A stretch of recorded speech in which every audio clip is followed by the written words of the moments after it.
All right, so today we're going to talk about how to lower our scores, part 4. In part 1, we talked about the 3 to 6 foot putting range, how to master that range, dominate that range because it frees up a lot of parts of our games. Part 2, we talked about distance control, how to control our irons and hit the actual numbers that we're trying to hit out there on the golf course.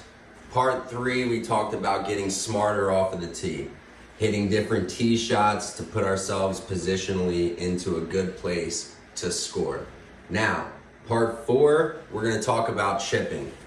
How does our chipping help us lower our scores? Well, that 3 to 6 foot range that we talked about in part 1 really plays into part 4 because we want to get into that 3 to 6 foot range with our wedge every time we miss the green, because then it gives us the confidence to get up and down every single time. So what are some tips that'll help us get better with our wedges around the green? Well, a good tip is that we need to find our landing spot on the green and we need to be able to hit our landing spot. So visualizing your landing spot on the green and being able to hit that spot is very crucial. So you're gonna wanna play the break. You're not always trying to go straight at the pin. You have to be able to read the greens, find your landing spot, and hit that landing spot. The other tip is to hit your window. So what does that mean? Well, you're gonna have 3 different windows that ball is gonna come out when you're chipping. It's gonna be low, your stock medium chip, and then your high chip. You have to make sure that when you pick your landing spot, you also pick the window that you want that ball to come out of, because that is important that both of those match up in order for you to get closer to the pin. So how do we practice that? Well, a good way to practice that is at the chipping green, wherever. You're gonna take a couple tees.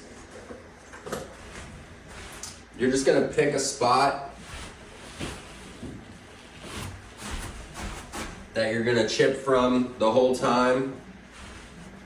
You're gonna visualize that break, and you're gonna take a couple tees and mark a little landing spot.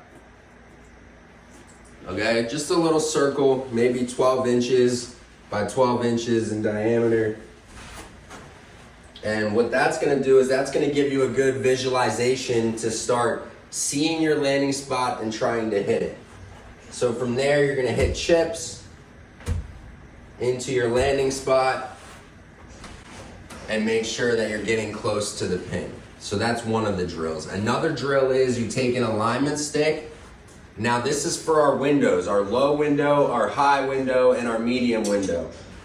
So how do we practice that? Well, you take an alignment stick and you put it on the green. So when you have your low window, obviously your landing point is gonna be closer to you than it is going to be to the pin, because it's gonna roll out more because of the trajectory. So you're gonna wanna put a alignment stick right at the landing spot, and you're gonna wanna try and make sure that you land right by that alignment stick with your low trajectory and hit towards the flag. For the medium one, you're gonna move it up about 50% of the way, and you're gonna hit medium chips in that medium height. And then you're gonna move the alignment stick about 3/4 of the way, almost 80% of the way, and you're gonna start hitting high chips that land right by that alignment stick and stop by the pin with inside of a 3 to 6 foot circle. So you can take your club, mark it around the hole with some tees, and that's gonna give you your little 3 foot circle. Start hitting chips to get inside of that 3 foot circle. Even 6 foot, where you can take it from the tee, you take your club and extend it, get inside of that 6 foot circle first. Make sure that you're dominating that 3 to 6 foot range for putting, and then that'll free up a lot of your chipping and your iron play as well. So those are some tips and drills that'll help you get better at chipping around the green and help you lower your scores and eventually get you to your goals. Follow 4 Fanatics for more tips.